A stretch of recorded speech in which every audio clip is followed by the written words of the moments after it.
Sumigaw si Siyo, hindi pinatapos si Son Mirey. Hindi ito kilos na padalos-dalos. Puno ng determinasyon ang ekspresyon ni Siyo, tiyak ang boses na nagsalita. Sa daan papunta dito, pinag-isipan ko ito, pero may kakaiba sa sorcerer dito. Mula nang mapagtanto kong, nasa loob ka ng lugar na ito. Kung magtutulungan tayo, matatapos agad ito. Isang patak ng pawis ang gumulong sa pisngi ni Son Mirey, kinakabahang nakikinig.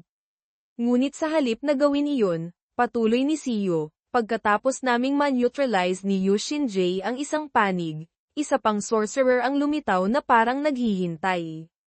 Dalawang posibilidad ang naiisip ko. Seryosong inilahad ni Siyo ang kanyang opinyon. Una, marahil may kondisyon na pumipigil sa mga sorcerer na nagpapanatili ng barrier na lumapit sa isa't isa. Pangalawa, sa ilang kadahilanan, hindi maganda ang relasyon ng mga taong ito. Mababa ang posibilidad, ngunit matalas at puno ng desisyon ang mga mata ni Siyo. Ano man ang mangyari, tiyak na inaasahan na nila ang sitwasyong masisira ang barrier. May pahiwatig na tinukoy ni Siyo ang isang misteryosong sorcerer. Higit sa lahat, may isa pang natitira. Kung ako ang taong iyon, itutuon ko ang lahat ng atensyon, maghihintay ng pagkakataon para makatakas agad dito. Agad na labis na natakot si Son Mirey. Tiyak na hindi nagbago ang tindig ni Siyo. Dahan-dahan siyang nagpatuloy, gayunpaman, ang pagkawala ng barrier ay nangangahulugang nanalo si Sohwa. Hindi ko alam ang eksaktong kalagayan ni Sohwa ngayon, ngunit kung magtutulungan kami, malulutas namin ang natitirang isa, sorcerer. Ngayon, ilabas mo muna si Mama dito. Mabilis. Nagpatawag ng lakas si Siyo, tiyak ang boses. Huwag kang mag-alala. Naniniwala akong ito ang pinakamahusay na paraan. Ano man ang mangyari, ligtas akong makakaalis dito kasama si Sohwa. Bigla, isang malalim na boses ng lalaki ang umalingaw-ngaw mula sa kung saan. Isang kahanga-hangang nilalang. Biglang lumitaw si Bihyong. Malambing ang tinig, ang iyong kakayahan sa pagtatasa at matatag na paninindigan ay kahanga-hanga. Ikaw ang aking supling, ngunit pakiramdam ko ako ang humahanga sa iyo. Sabay na natakot sina Son Mirey, Siyo, at Radyo, hindi makapagsalita. Ngumiti ng malaki si Bihyong, masaya ang anyo, kumaway. Hoy Siyo, nagkita ulit tayo. Nakapikit ang mga mata ni Bihyong, ngumingiti ng malaki habang nakatingin kay Siyo. Kumusta, Choi Siyo? Hindi na pinatapos ni Choi Siyo si Bihyong. Nagniningas sa galit ang kanyang mga mata. Nagkita ulit tayo. Diretso niyang sinipa ng malakas sa leeg si Bihyong. Walang anumang epekto ito kay Bihyong, kalmado ang mukha na nagpatuloy. At ang dahilan kung bakit ako nandito ay, bigla, tila nagulat ang mga mata ni Bihyong, sumulyap sa gilid. Isang balahibo ang mabilis na lumipad na parang palaso papunta kay Bihyong. Hindi ito ordinaryong balahibo. Ang natatanging mahika, wind feather, Fengwu, ay nag-iipon ng hangin sa paligid ng balahibo ni Son Mirey. Kailangan lang itapon ang balahibo at maaari nang ipalagay na may kakayahan itong lampasan ang isang anti-tank rifle, ngunit ang antas ng pinsala ay limitado lamang sa mga hayop at manika. Marahang sinalo ni Bihyong ang balahibo gamit ang isang kamay. Hindi ito isang malaking banta sa mga malalakas na halimaw, yokai. Nang makitang nasa kamay na ni Bihyong ang balahibo, agad na ginamit ni Son Mirey ang kanyang mahika. Ang dapat bigyang pansin dito ay ang aplikasyon nito.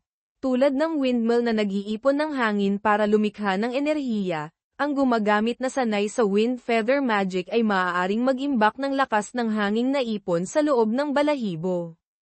Mabilis na bumigkas si Son Mirey ng utos mula sa bibig, disperse and release. Sa sandaling iyon, agad na sumabog ang balahibo sa kamay ni Bihyong. Nakatayo si Siyo sa fighting stance, maingat na nagmamasid sa sitwasyon. Kahit umatake pa kami ng buong lakas, kailangan lang niyang iwagayway ang kamay. Walang pag-aalinlangan, naglabas si Siyo ng isang kayamanan, Bao Bi. Kung gayon, sandaling nagulat si Bihyong, Nanlaki ang mga mata, nakaawang ang bibig.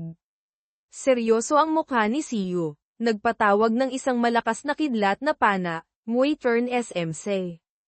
Hindi na tayo aatake ng malakas, kundi aatake ng pinakamatalas na posible. Kasabay nito, tumakbo si Son Mirei ng buong bilis. Habang nakatuon si Bihyong sa pagharap kay Siyo, tahimik siyang nakalapit sa nanay ni Siyo. Dito, nanlisik ang mga mata ni Siyo, nagngalit ang ngipin, ginamit ang lahat ng lakas para sumugod. Isang asul na liwanag na may matinding lakas ang dumaan. Bahagyang nanginig ang mga mata ni Siyo. Ngunit ngumisi ng bahagya si Bihyong. Eksakto. Iyan ang tamang sagot para sirain ang ugat. Lason, sumpa, o mga atake na may katangiang mainit o matalas.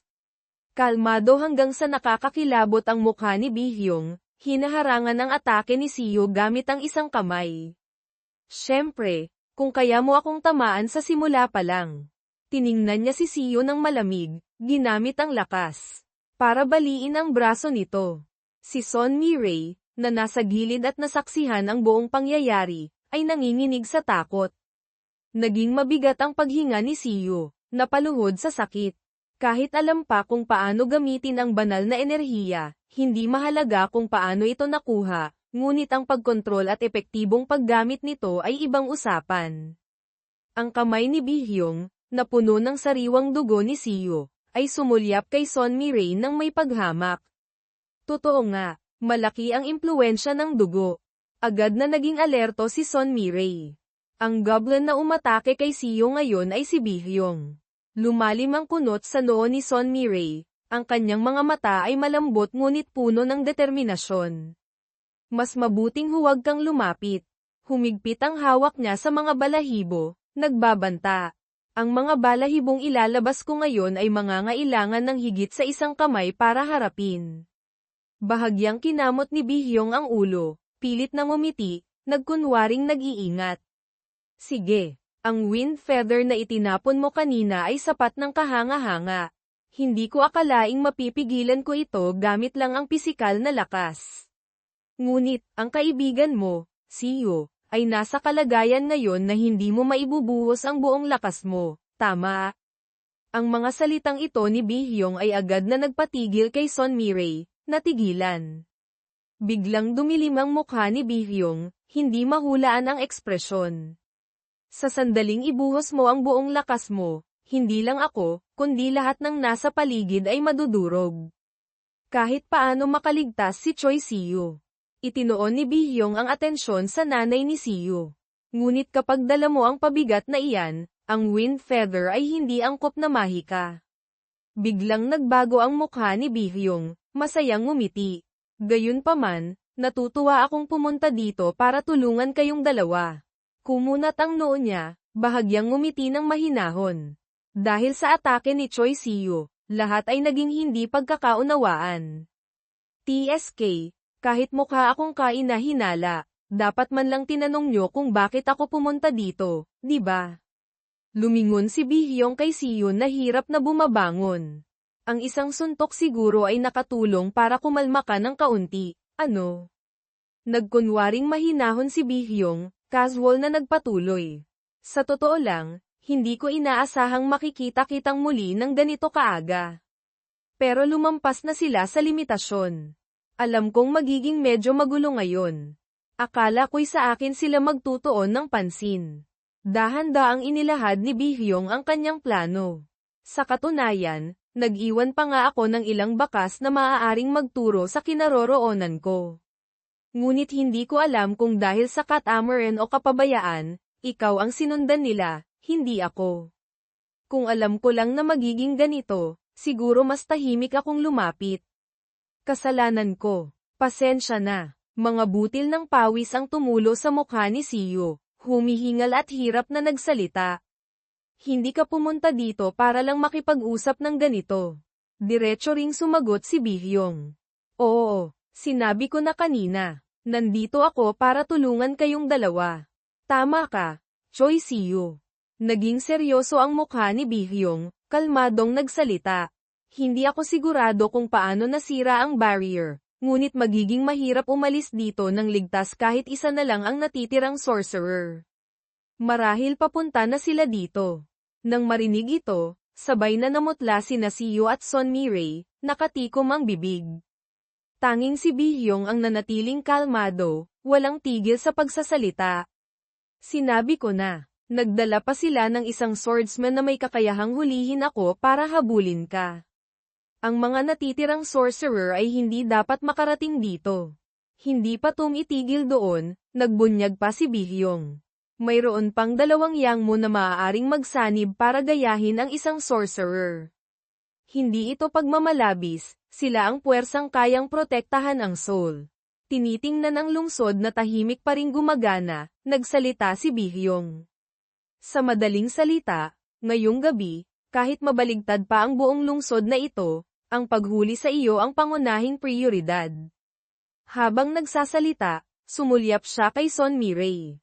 Hindi rin nakakagulat na hindi sapat ang lakas ng mga kaibigan mo.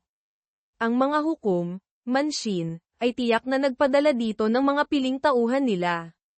Ngunit marahil hindi nila inaasahan ang pagdating ng mga sorcerer ng buong puwersa na ganito. Seryoso ang mukha ni Siyo, mataas ang alerto, ngunit maigi ring nakikinig. Kung gayon, anong dapat nating gawin? Dahil nakarating na ang mga sorcerer ng ganito kalayo, kailangan nilang ibuhos ang buong lakas para mabawasan ang pinsala. Maaaring hindi sila darating agad, ngunit tiyak na papunta na sila dito. Lumapit si Bihyong, ang mga mata niya'y kaharap kay Siyo. Kung isasaalang-alang ang oras kung kailan tuluyang nawala ang barrier, marahil wala nang masyadong oras. Ngunit huwag kang mag-alala, tinitiyak kong makakaalis kayong lahat ng ligtas dito, kung tutulungan ako ni Choi Siyo sa isang bagay. Kuminang sa pagdududa ang maitim na mga mata ni Siyo, nagtanong. Sinabi mong lahat kayo. Nagkunwaring masaya si Bihyong, masigla ang boses. Siyempre. Kasama na ang mga wala dito. Hindi naman ako ganoon kawalang puso. Naghihintay lang ng isang salita, agad nang umiti si Bihyong. Sige, kung gayon, anong tulong ang kailangan mo sa akin? Dahan-daang lumapit si Bihyong, lumapit sa tenga ni Siyo, at bumulong. Hindi naman masyadong mahirap, ito lang. Labis na nagulat ang mukha ni Siyo, hindi makapagsalita. Pagkatapos bumulong, lumayo si Bihyong, tinitingnan si Siyo ng mapanuri. Ano sa tingin mo? Hindi naman masyadong mabigat na hiling, tama? Lumungkot ang ekspresyon ni Siyo, paos ang boses. Sige, tinatanggap ko ang hiling na iyon. Habang nag-aalangan pang magsalita si Siyo, mabilis nang inayos ni Bihyong ang lahat. Oo, magandang ideya. Bumaba lang kayo at umalis agad dito. Hindi maitago ni Siyo ang pagkalito sa mukha, ano? Hindi inaalis ni Bihyong ang tingin sa cellphone sa kamay, tiyak na sinabi. Totoo, hindi mo kailangang lumipad. Lumabas ka lang sa anumang direksyon at walang pipigil sa iyo. Alam ko ang sinasabi ko. Pinatay ko na ang pangatlong sorcerer. Muli siyang nagkunwaring inosente, ngumingisi ng tuso. Pasensya na kung ngayon ko lang sinabi. Pero naisip ko na kung magpapaliwanag pa ako ng mahaba, mas hahaba lang ang oras. Biglang nagring ang cellphone sa kamay niya, at tila iyon ang hinihintay niya. Si Son Mirei naman ay maingat na nagmamasid sa kilos niya. Hello. Kalmadong sumagot si Bihyong sa tumawag. Sino pa ba? Yung pumatay sa may-ari ng cellphone na ito. Dumiretso ka na sa punto. Hindi mo na kailangang murahin ako. Nang marinig ito ni Siyo, hindi niya maitago ang pagkabigla. Tumikim si Bihyong, mabilis na sumenyas kay Siyo. Talagang makakababa ka na. Pangako, ako na ang bahala sa natitira, tandaan mo. Nang makita ito ni Son Mirei, hindi niya rin maiwasang magulat. Tumingin si Bihyong sa kanya, ngumiti ng malambing, kumaway. Tumango si Siyo bilang palem. Pagkatapos ay tahimik na umalis kasama sina Son Mirei at ang nanay niya. Mabilis silang bumaba gamit ang hagdan at lumabas ng gusali. Bigla, parehong natigilan sina Siyo at Son Mirei. Nakita nila si Sohua, mapatla ang mukha, nakaupo sa lupa. Namumutla ang mukha ni Sohwa, ngunit pilit pa ring nagsalita para pakalmayin sila. Huwag kayong mag-alala. May natapakan lang akong bagay na medyo nakakainis. Sa kalsada, si Kim Jae-gun ay nakatayo sa gitna ng kalsada, may kausap sa telepono. Ganoon na pala ang nangyari. Naiintindihan ko. Sige, sige. Mabilis kong lilinisin ito at aalis na. Pagkababa ng telepono, kumunat ang noo niya at napabuntong hininga, nagrereklamo. Hay nako. Hindi ko maintindihan kung bakit pinapaalis ako pagkatapos kong pumunta dito. Pero, sa tingin ko hindi naman masamang deal ito. Pagkasabi nito, lumingon siya kay Yu Shin-jae na hirap huminga. Hindi ko masyadong maintindihan, pero mukhang ligtas na ang kaibigan mo. Naguguluhang nagtanong si Yu Shin-jae. Ano? Seryoso ang mukha ni Kim Jae-gun, mahina akong nagkwento. Hindi ba't lumitaw na yung isa, Bihyong?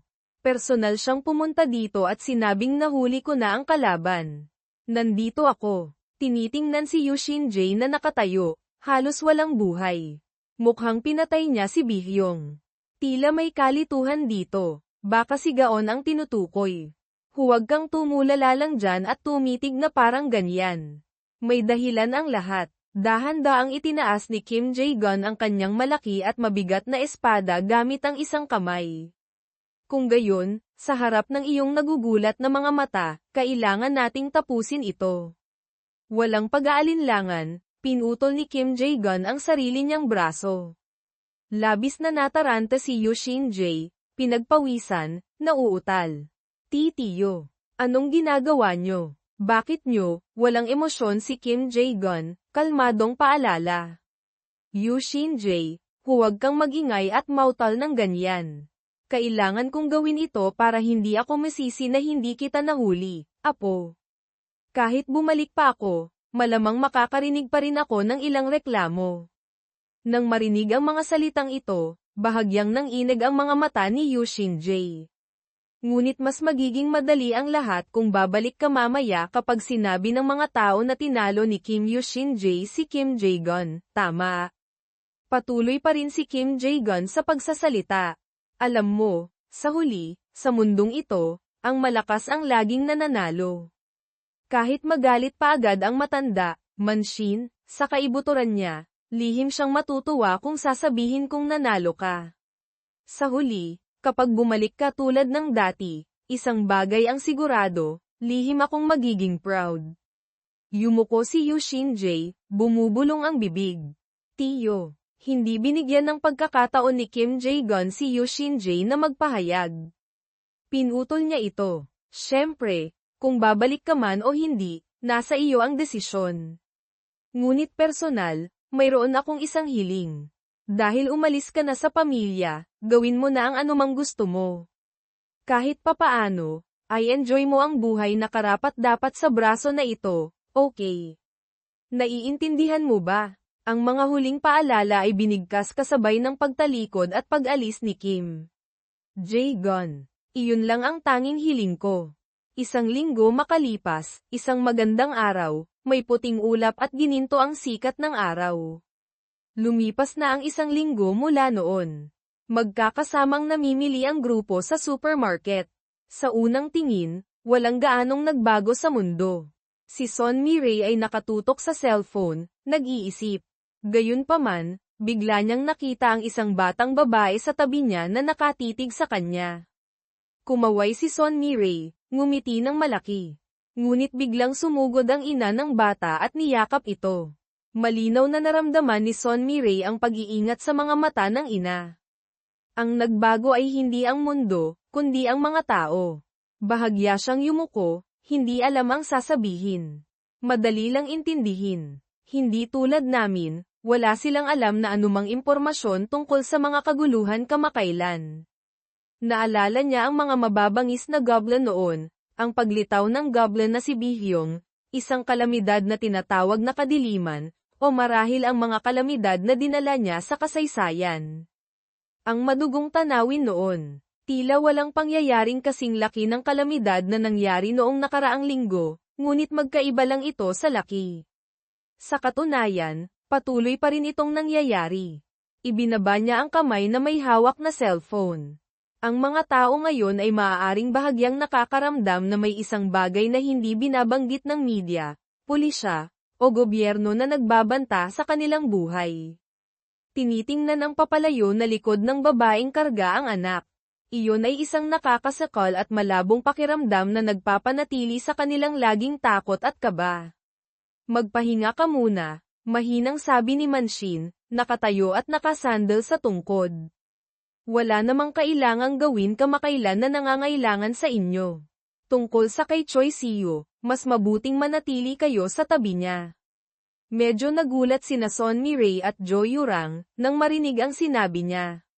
Walang malaking insidenteng mangyayari. Sa panahong ito, napagod na kayo.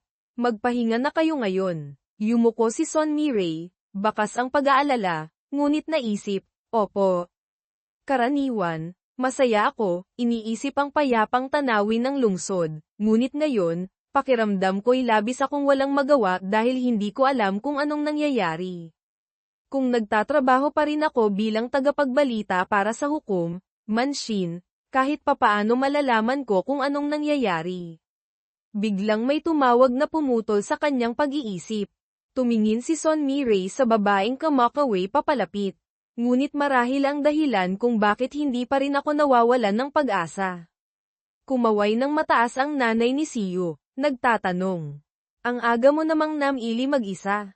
Tinitingnan siya. Hindi maiwasang maisip ni Son Mi-rae, ang lugar na tinitirhan ko ay may napakaraming bagay na mahalaga at makabuluhan. Magalang na yumuko si Son Mi-rae. Magandang umaga po. Medyo nagulat ang nanay ni Siyo, nagtanong. Medyo malayo rin dito sa supermarket, O gusto mo bang sumabay na lang sa akin mamili mamayang gabi? Ngumiti ng magalang si Son Mi-rae. Maganda po kasi ang panahon, gusto ko rin pong maglakad-lakad. May lakad po ba kayo? Masayang nakipagkwentuhan ang nanay ni Siyo. Isang kaibigan mula sa probinsya ang dumalaw. Tinitingnan ang masayang mukha nito, hindi maiwasang mag-isip ni Son Mi-rae. Si Siyo ay lumipat dito mga isang linggo na ang nakalipas. Naalala ang madilim na araw na lumitaw si Hanshim na may kakaibang ngiti. Dahil sa insidenteng iyon, ang apartment na tinitirhan niya ay nagtamo ng malubhang pinsala dahil sa laban ni Sohwa at ng sorcerer, Hanshim. Mabuti na lang, walang nasaktan sa lugar na iyon. Bumalik na sa normal ang lahat. Pinagtakpan din ito bilang isang gas leak incident. Pansamantalang binayaran ng construction company ang mga residente doon, kaya lumipat si Siyo sa villa na ito pansamantala. Naalala ni Son Mi-rae ang mukha ni Jo Yurang na pagod na pagod. Ngunit sa totoo lang, may kaunting tulong mula sa isang tao, si Yurang, mula sa angkan ng Black Tortoise. Ang may-ari ng lupa, kumaway ang nanay ni Siyo bilang palm kay Son Mi-rae. Sige, kita tayo mamaya. Nakatulala pa rin si Son Mi-rae, nag-iisip. Si Siyo, tungkol kay Siyo, at sa akin. Naging kaklase ako ni Siyo sa high school at nakatira dito. Masigla ang mukha ni Son Mi-rae, masunerang sumagot. Ingat po kayo. Biglang may mga yabag mula sa likuran na nagpagulat sa kanya at napalingon siya. Medyo nagulat si Jo Yurang, tumingala. Nang makita siya, ngumiti si Son Mi-rae. Bibisitahin ko sana ang kaibigan ko sandali. Weekend naman ngayon. Marami kang pinagdaanan, ano? Nagtrabaho ka buong linggo, di ba? Bahagyang itinulak ni Jo Yurang ang salamin, diretso. Okay lang. Kailangan itong gawin. Tsaka, buong linggong ito, tinulungan naman ako ni Go Yuhan. Tinitingnan siyang tumalikod para umalis, napilitang ngumiti na lang si Son Mi-rae. Ingatan mo ang sarili mo. Ang mga sumusunod na eksena ay tungkol sa pagluluto ni Siyo at Son Mi-rae, at ang kanilang pag-uusap tungkol sa mga nakaraang pangyayari, pati na rin ang pagbabalik ni Sohwa. Ang mga susunod na eksena ay tungkol sa pagdating ni Gunrang at Kwon, ang kanilang pag-uusap tungkol sa kalagayan ni Sohwa at ang plano para sa exorcism. Sa harap ng isang tarangkahan, isang umaga, habang ang sikat ng araw ay tumatagos sa buong lungsod, si Siyo ay kalmadong naglalakad sa kalye. Naalala niya ang mga paalala ni Gunrang noon, 2 bagay ang kailangang ihanda ang magsasagawa ng ritual para sa exorcism, at isang sisidlan para sa kaluluwang aalisin. Pareho itong kailangang piliin na may pinakamataas na kalidad. Sa labas ng bahay ni Yu Shinjae, nakita ni Joyeon, si Siyu.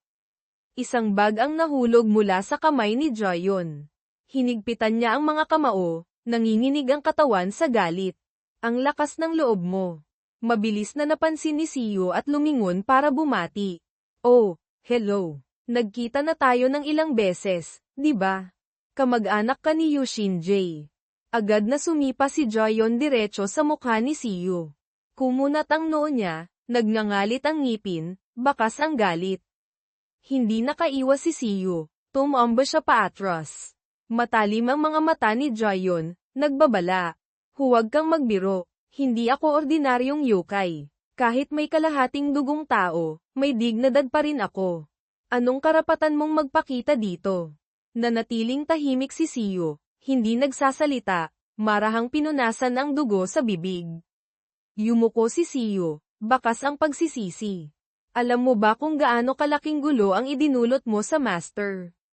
Isang pamilyar na boses ang sumagot, na ikinagulat ni Joyeon. Anong ginawa niya? Si Yu Shinjae, na mukhang bagong gising, ay dahan-daang lumabas. Master, kung may makarinig, wala na ako sa mundong ito. Tiningnan si Siyu na nakaupo sa sahig, mahinang nagtanong si Yu Shinjae. Ikaw ba ang tumawag sa akin habang natutulog ako? Pagkasabi nito, sumenyas siya ng may pagkainis. Bakit ka nakatitig? Huwag ka nang umupo dyan. Pumasok ka na. Nakakainis na. Tiningnan niya ang naiinis na ekspresyon. Malakas na inilapag ang bote ng tubig sa mesa, gumawa ng malakas na tunog. Sumunod, 2 papel na baso ang gamulong. Medyo nahiya si Yu Shinjae, bamulong. Hindi ba medyo sobra na? Maraming inumin sa bahay. Kahit papaano, hayaan mo akong gumawa ng tsaa at mainit na tubig. Nakasimangot si Joyeon, nagpapaalala. Noong huli kang pumunta dito, mukhang gusto mo si Siyu. Sinabi mo pang ang mabuti siyang tao. Ngunit pagkatapos, hinusgahan ko siya base sa itsura. Marahil dahil katulad kanya, handang isakripisyo ang lahat para lang protektahan ang isang demonyo, kahit kailangang talikuran ang magandang kinabukasan. Yumuko lang si Siyu, tahimik, hindi nang ahas magsalita, at pinili ang mahirap na landas. Medyo hindi sang-ayon si Yu Shinjae, mahinahon na tumutol. Isang mahirap na landas. Hindi mo ba pwedeng sabihin ng mas positibo? Mamuhay ng mas malaya, mas independent, mas may tiwala sa sarili. Nag-aatubiling humingi ng tawad si Joyeon dahil sa pagiging negatibo. Habang pinupuno ang mga baso ng tubig, nagsalita si Yu Shinjae. Kung gayon, narinig mo na. Umalis ako ng bahay, hindi ito kilos ng pagrerebelde ng kabataan. Tinalikuran ko pa nga ang pamilya ko. Kumunat ang noo ni Siyu, hindi maitago ang simpatsya. Yu Shinjae, bumaba ang tono ni Yu Shinjae, mahinang nagpaliwanag. Makinig ka, hindi mo kasalanan. Kahit hindi ka maniniwala, dahil ito sa bagay na matagal ko ng pinlano. Gayunpaman, hindi ako humihingi ng tawad kan-inuman. Hindi na ako ang taong iyon. Lahat ng ginawa ko hanggang ngayon, hindi dahil kaibigan kita, kundi dahil naniniwala akong iyon ang dapat gawin. Sa maliit na bahay, tanging ang kalmadong boses ni Yu Shinjae ang umaalingaw-ngaw. Para kumain ng bigas ng gobyerno at maglingkod sa mga tao sa lupaing ito, ang pagprotekta sa iyo at sa nanay mo, iyon ang tungkulin ng isang opisyal. Ang pagprotekta sa iyo at sa nanay mo ay tungkulin ng isang opisyal na tulad ko. Itinaas ni Yu Shinjae ang kamay para kunin ang baso ng tubig sa mesa. Ngunit ngayong hindi na ako ang taong iyon, isa na lang akong teenager na walang tahanan, walang direksyon. Nakaawang ang bibig ni Yu Shinjae, nagpapatuloy sa pakikipag-usap. Sabi mo kailangan mo ng taong magsasagawa ng ritual, tama. Tamang tao ang nahanap mo. Nang marinig ito, biglang sumili ang saya sa mga mata ni Siyu. Maaaring hindi ako ang pinakamagaling sa peninsula, ngunit tiyak na nasa top 3 ako. Tumingin ng diretso si Yu Shinjae sa mga mata ni Siyo, puno ng pahiwatig. Ngunit sino mang gustong makuha ako ay kailangang magbayad ng katumbas na halaga. Kahit pa matalik na kaibigan. Walang pag-aalinlangan, agad na sumang-ayon si Siyo. Sige, kaya kong bayaran lahat. Kahit hindi ko kayang bayaran, hahanap ako ng paraan. Mabilis na lumingon si Yu Shinjae kay Jaeyon, nagpapahiwatig. Narinig mo ba? Puno ng tiwala, ngumiti si Yu Shinjae kay Jaeyon nang may pagyayabang. Ang nandito ngayon ay hindi lang kaibigan mo, kundi ang una at napaka-generous kong kliyente. Kaya asikasuhin mo ng mabuti ang bisita.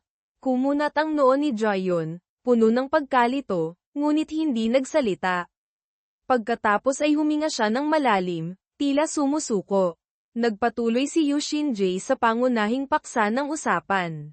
Alam mo, ang mundong ito ay nahahati sa dalawang bahagi, ang mundo ng mga tao at ang mundo ng mga demonyo, yokai. Karamihan sa mga residente ay nagpapalipat-lipat sa dalawang mundo. Naguguluhan si Siyo. Karamihan. Habang ninanamnam ang masarap na cake, nagpatuloy si Yu Shinjae.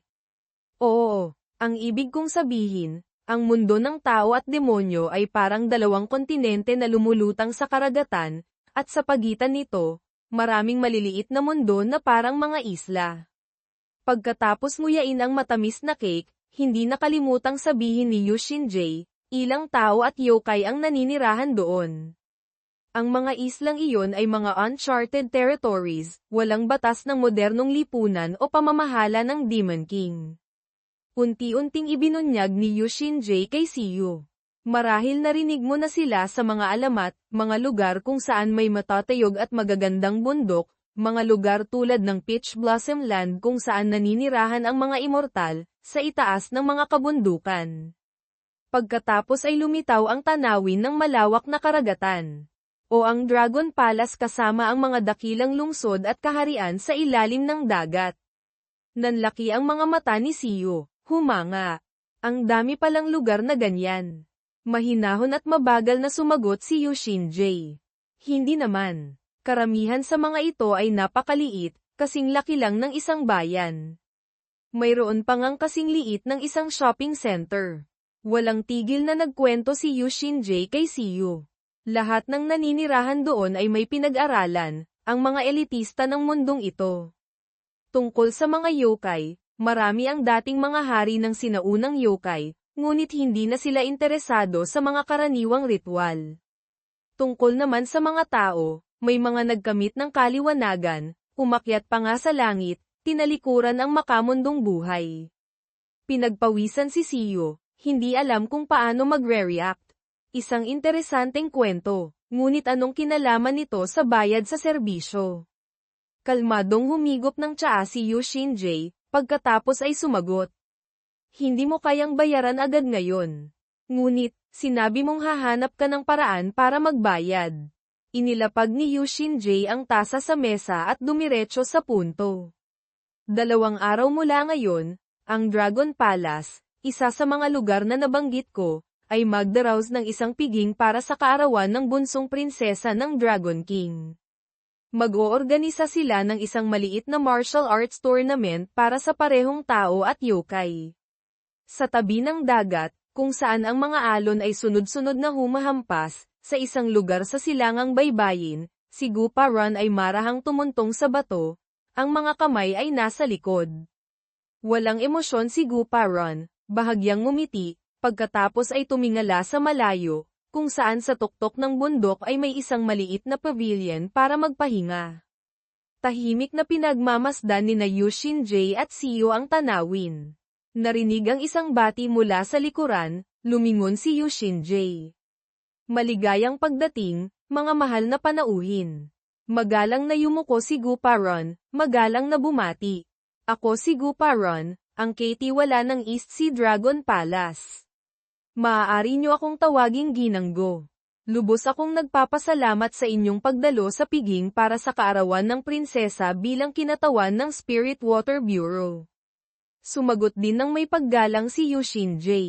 Tulad ng sinabi ko dati, wala na akong kaugnayan sa Spirit Water Bureau. Nandito ako sa personal na kapasidad. Hindi nyo kailangang maging masyadong formal sa akin. Mabait na ngumiti si Guparon, ngunit iginiit pa rin. Kahit nagbago na ang inyong posisyon, ang katotohanang matapang kayong naging isa sa mga pinakabatang pinuno ay hindi nagbabago. At ang kasama nyo ay, bahagyang sumulyap siya kay Siyo. Agad na naintindihan ni Siyo at umubo ng bahagya. Inilagay ni Yushin-J ang kamay sa balikat ni Siyo, nagsimulang magpakilala. Ang kaibigan kong ito, ay kasama ko na mula pagkabata. Tumingin ng diretso si Yushin-J kay Guparon, malinaw ang boses. Ang pangalan niya ay Choi Mokdong. Kahit hindi siya galing sa Spirit Water Bureau, magaling din ang kanyang kakayahan. Dinala ko siya dito para sumali sa martial arts tournament. Naalala ang pag-uusap ni Siyo at Yushin-J ilang araw na ang nakalipas. Ang Dragon Palace ay isang espesyal na lugar. Kahit ang Dragon King at ang kanyang angkan ay nagmula sa hindi pangkaraniwang lahi, sa loob ng libu-libong taon, hindi sila kailanman nakipag-away sa mga yokai o nanakit ng tao. Lagi silang nananatiling neutral. Seryosong ipinarating ni Yushin-J kay Siyo. Kaya maaaring dumalo ang mga tao at yokai sa piging ng hayagan. Medyo nag-aalangan si Siyo, pautal-yutal ang boses. Ngunit, may iba pang mga issue. Puno ng kumpiyansa si Yushin-J. Tulad ng sinabi ko dati, ito ay neutral na teritoryo. Isa pa, ang Dragon Palace ay may sariling mahigpit na mga patakaran. Sa loob ng libu-libong taon, laging tinatanggap ng Dragon Palace ang mga tao. Hindi ba't mas ligtas dito kaysa sa mundo ng mga tao? Ang tanging bagay na maaaring maging hadlang ay marahil ang pagiging yokai mo. Habang nagsasalita, itinuro ni Yushin-J si Siyo, tiyak. Hindi ba't ang isang yokai na tulad mo na kasama ng isang tao na tulad ko ay magdudulot ng pagdududa sa iba? Kahit hindi magsalita ang mga taga-Dragon Palace, maaaring magduda at manuri ang ibang mga bisita. Bahagyang tumagilid ang ulo ni Siyo, naguguluhan. Gayunpaman, ito ay isang lugar para sa martial arts competition, kaya kung hindi gagamit ng demon arts, kaifwat, o sandata. Agad na pumutol si Yushin-J. Marahil may iba pang paraan. Tila nakalkula na lahat ni Yushin-J, maingat na nag-analyze. Kahit hindi ko direktang nasaksihan ang laban sa pamilya Jiong, alam kong kaya mong gumamit ng banal na enerhiya, ng Lung Chin Fai. Agad na tumutol si Siyo. Ngunit hindi ito kasing lakas ng demon arts. Hindi natinag, mahinahong nagsalita si Yushin-J. Hindi iyon mahalaga. Ako ang haharap sa mahihirap na laban. Kailangan mong magpanggap na tao. Iyon ang kondisyon ko. Bumalik sa kasalukuyan, si Guparon ay unti-unting gumagabay sa dalawa.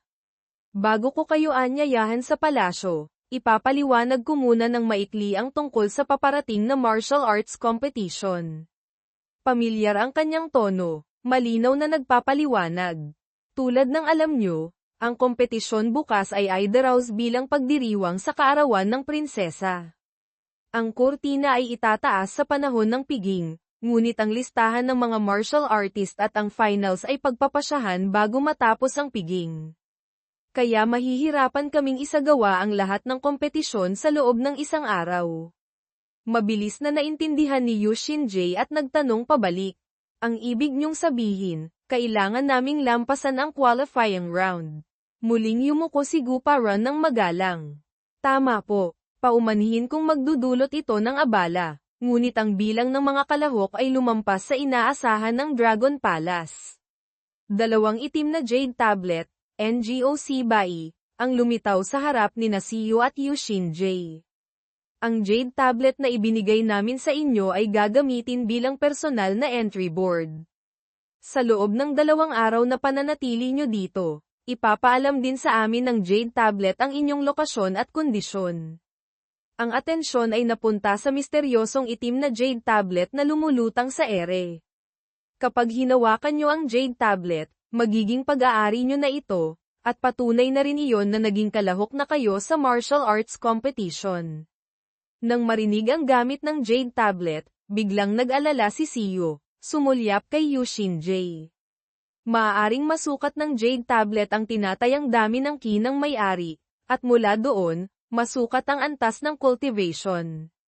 Kung gayon, naintindihan ni Yushinjay at bumulong para pakalmayin siya. Huwag kang mag-alala. Ang maskarang suot mo ay kayang itago ng perpekto ang iyong ki. Ituturing ka ng Jade Tablet bilang tao. Tinapos ni Guparan ang mga huling paalala. Muli, nagpapasalamat ako sa inyong dalawa sa pagdalo sa martial arts competition. Kung gayon, ngayon, nang hindi na kayo pinaghihintay pa, ihahatid ko kayo sa lugar kung saan gaganapin ang qualifying round. Sa malawak na karagatan, lumitaw ang isang aipo-aipo ng tubig, lumilikha ng daanan patungo sa ilalim ng malalim na dagat. Mayroong isang martial arts arena na may tatak ng Dragon Clan. Agad na lumitaw ang anino ng tatlo sa arena. Sa isang iglap, dinala ni Guparan sina Siyo at Yushinjay dito. Malamig na tumingin si Yushinjay sa kabilang panig. Doon, malabo ring lumitaw ang tatlong anino. Mahinang sumenya si Yushinjay kay Siyo. Mukhang sila ang mga kalaban natin. Ang magkapatid na yokai mula sa Red Centipede Cave, Hang Retdo, ay naroon na rin sa arena. Ang matandang babae, Bakang. Sa panig nila ay mahinahong nagsalita. Kung gayon, ipapaliwanag ko muna ang mga patakaran ng qualifying round. Ang mga laban sa qualifying round ay gaganapin ng sunod-sunod. Maglalabanan ang mga kalahok hanggang sa may matalo ng 2 beses. Bahagyang kumunat ang noo ni Yushinjay, malamig ang ekspresyon, nagtanong pabalik. Walang malinaw na panuntunan para sa pagpasok sa susunod na round, tama? Agad na sumagot si Bakang. Tama po, may mahinahong ngiti sa mukha, nagpaliwanag si Bakang. Kapag natalo ka ng 2 beses, matatanggal ka na sa qualifying round. Pagkatapos noon, maghihintay ka na lang ng susunod na tagubilin. Sa pagtatapos ng qualifying round, ang iyong puntos ay kakalkulahin base sa kabuuang bilang ng panalo. Kapag natapos na ang qualifying round, ang 8 koponan na may pinakamataas na puntos ang papasok sa finals. Kumunat ang noo ni Yushinjay, dismayado. Ang daya naman. Ang ganitong patakaran ay talagang hindi patas. Kahit mukhang ligtas ang pagkatalo, karamihan sa mga kalahok ay walang intensyong sumuko ng madali. Nalunod si Yushinjay sa kanyang mga iniisip. Kung ang finals ay gaganapin bukas, ang qualifying round na ito ay parang isang mahabang karera na hindi mo makita kung nasaan ang finish line. Kapag nawalan ng kontrol, lahat ay babagsak. Naalala ang mga ibinunyag ni Guparan dati, naisip ni Yushinjay. Ang paglampas sa individual qualifying test ay marahil dahil sa dahilang ito, para pigilan ang mga kalahok na mahulaan ang bilang ng mga kasali. Ngunit kailangan ba talagang umabot sa ganito? Hindi na ito qualifying round kundi, biglang natigilan si Yushinjay, nagulat, bumubulong. Determinado at dahan-daang humakbang pasulong si Siyo. Ngayon lang namalaya ni Yushinjay, tinawag niya si Siyo. Hoy, Choi, kumikilos ka na naman nang hindi nagsasabi sa akin. Tiyak na sumagot si Siyo. Huwag kayong mag-alala, young master. Hindi lumingon, mahinahong pinigilan ni Siyo si Yushinjay. Ang pagtitipid ng lakas ang pinakamahalaga. Isang taong may mababang kasanayan tulad ko lang ang lalabas. Hindi nyo kailangang mag-alala ng sobra. Sa likod ng maskara, ang mukha ni Siyo ay nakapikit ang mga mata, ngumingiti ng may kumpiyansa. Tiyak na mananalo ako. Si Ginanggo, na nasa likuran, ay mahinahong nagsalita. Bago magsimula ang laban, ipapakilala ko muna ng maikli ang ilang impormasyon tungkol sa kalaban. Mula sa Korean Peninsula, may mga yokai mula sa Red Centipede Cave. Silang dalawa ang kakatawan sa Ogong, sa Korean Peninsula. Unti-unting nabunyag ang impormasyon tungkol sa magkapatid na yokai. Kahit bata pa, pareho silang umabot na sa supernatural realm. Agad na naging maingat si Yu Shinjae, pinagpapawisan, nag-iisip. Hindi kumakain ng tao para maabot ang antas na ito, nagpapatunay na mas mataas sila sa antas ng tao. Tumikim siya, nagbabala kay Siyu. Narinig mo ba? Kung hindi mo kaya, umatras ka na agad. Sa kabilang panig, mabilis ding nagbigay ng impormasyon si Bakang sa magkapatid. Ang kabilang koponan ay binubuo ng dalawang martial artist, ang isa ay dating miyembro ng Spirit Water Bureau. Agad na nagtanong ang nakababatang kapatid, babae. Narinig kong ang Spirit Water Bureau ay binubuo ng pinakamalalakas na tao, ngunit dating. Nagpapatunay na wala na siya doon, tama. Masikasong sumagot si Bakang. Hindi ko alam ang mga detalye, ngunit mukhang ganoon nga. Marahil, ang nakatatandang kapatid, lalaki, sa tabi ay malamig na pumutol. Hindi na kailangang pag-usapan ang mga detalye. Isang tingin lang, malalaman mo na kung gaano sila kagaling o kaina. Medyo interesado ako sa martial arts ng dalawang ito. Mukhang hindi kasing hanga tulad ng inaasahan ko. Maingat niyang sinuri ang bawat isa. Ang aura ng papalapit, pinakamataas na ay nasa low-level yokai. Yung nasa likod, mas malakas siguro.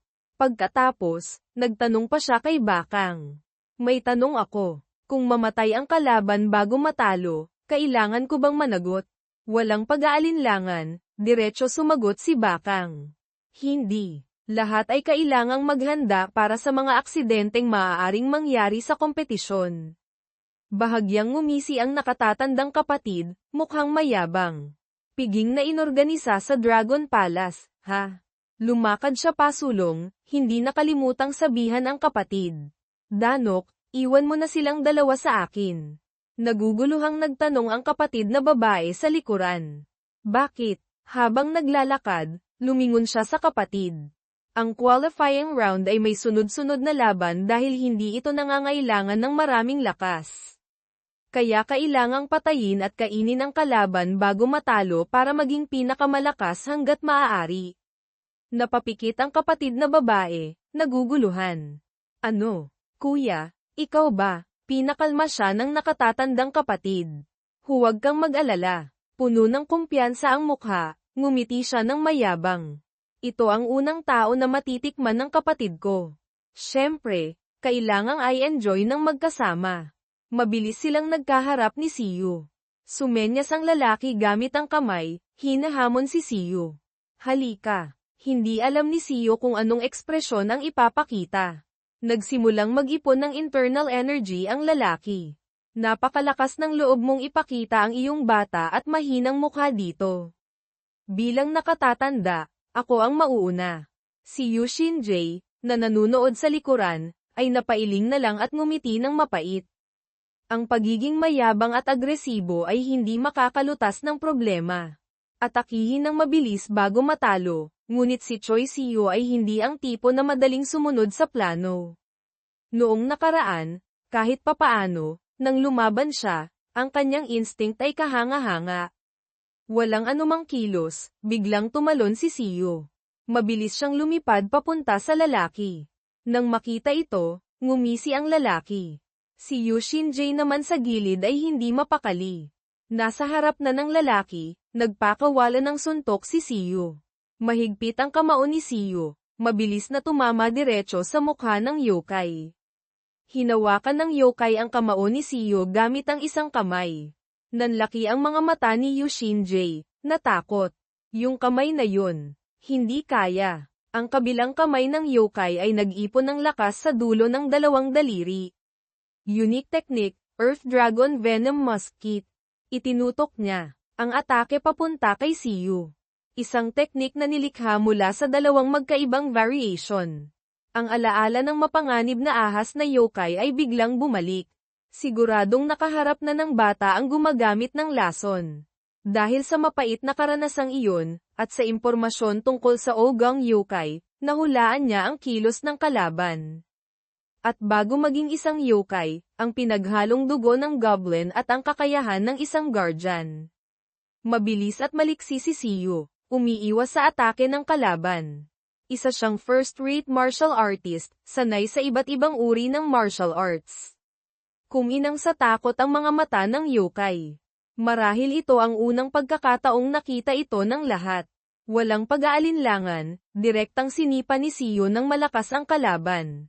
Isang martial art mula sa malayong kontinente, Capo Ererebo de Araya. Bagbog sarado ang mukha ng yokai, mabilis na umatras. Anong klaseng teknik ito? Hindi kayang talunin ang lakas na ito. Hindi pa tumitigil doon, nagpatuloy sa pagsugod si Siyo. Nag-ipon ng lakas ang yokai, pilit na sumisalag. Masyadong epektibo. Unti-unting nabunyag ang mga sikreto tungkol sa lakas ni Siyo. Tulad ng lahat ng taong martial artist, ginagamit lang nila ang kilos para palakasin ang pisikal na lakas sa lahat ng paraan. Masakit at walang magawa ang yokai, nagngangalit ang ngipin.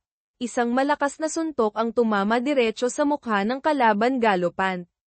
Sunod-sunod na umatake si Siyo, hindi binibigyan ng pagkakataon ang yokai na gumanti.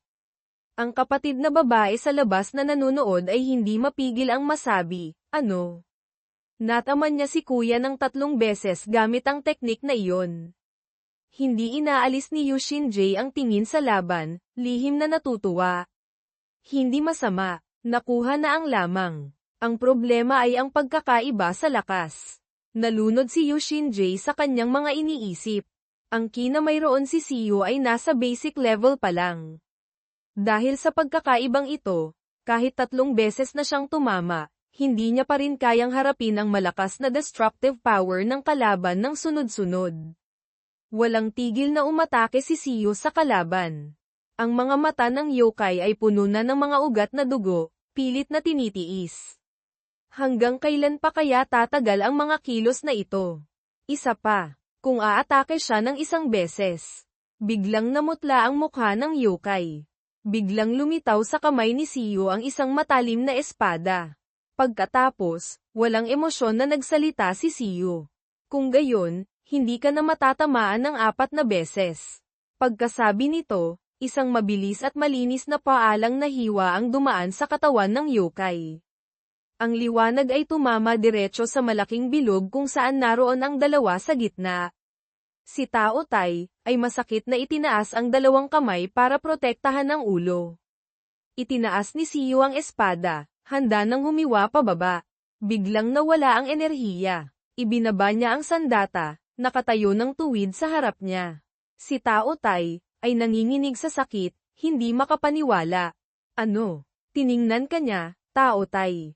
At nagsimulang mag-isip, ang mga yokai ay talagang may matibay na vital force.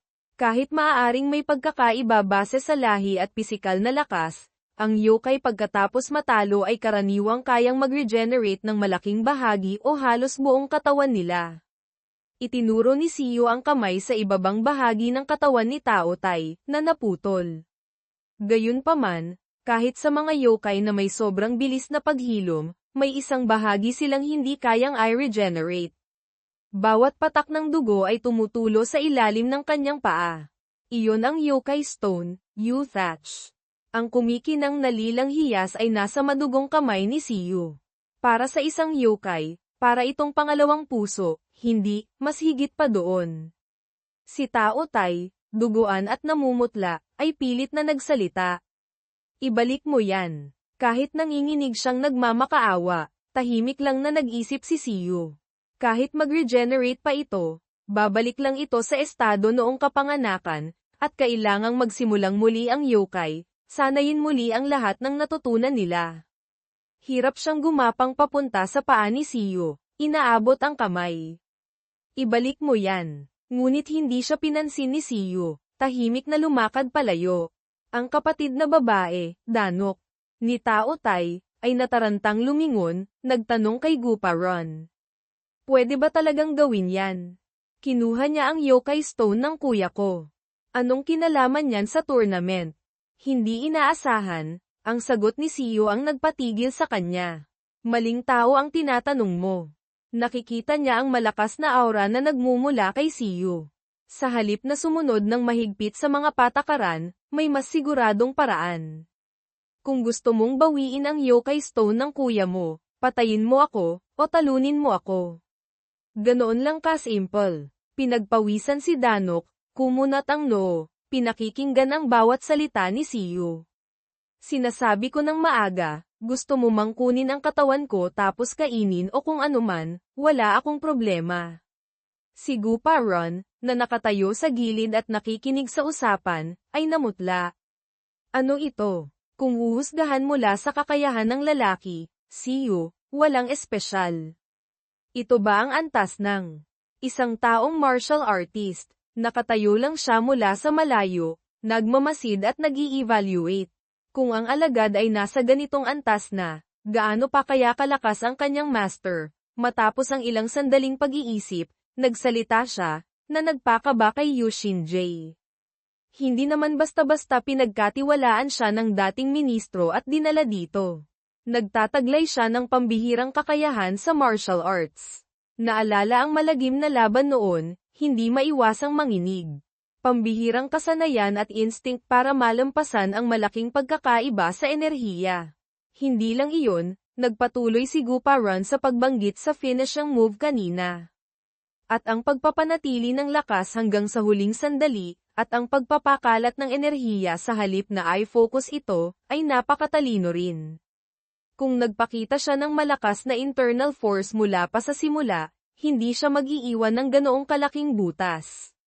Narinig ni Yushin J ang mga komento ni Gupa Ron.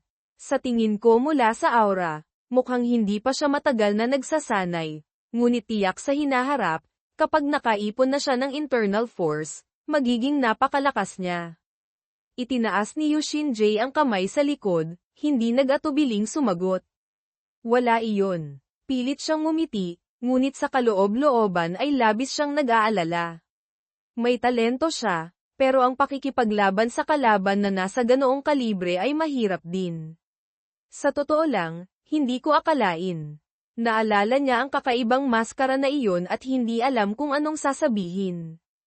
Ang plano ni Yushin J ay medyo simple. Ang maskarang ibinigay niya kay Siyo ay hindi lang nakakatulong na itago ang yokai power ni Siyo, kundi nakakatulong ding limitahan ang paglabas ng enerhiya. Naisip niya ang isang tao kapag kailangang gumamit ng malaking internal force. Isa pa, para sa mga tao, kahit may talento sa martial arts, napakahalaga pa rin ng pagsasanay.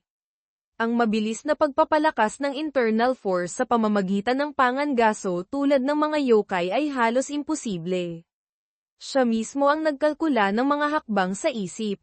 Kaya kapag suot ang maskara, si Siyo ay nagiging isang bagong guardian na may talento ng isang mataas na antas na yokai, kaya kahit may talento siya, kulang pa rin siya sa kinakailangang pagsasanay. Lahat ng sitwasyon ay iginuhit para makamit ng plano ang pinakamagandang resulta. Kaya ayon sa orihinal na plano, hindi ito maiiwasan. Lagi niyang inilalagay ang pinakamasamang sitwasyon para magkaroon ng angkop na hakbang, at sa ganoon, mangyayari ito. Hindi niya maiwasang maging medyo mayabang.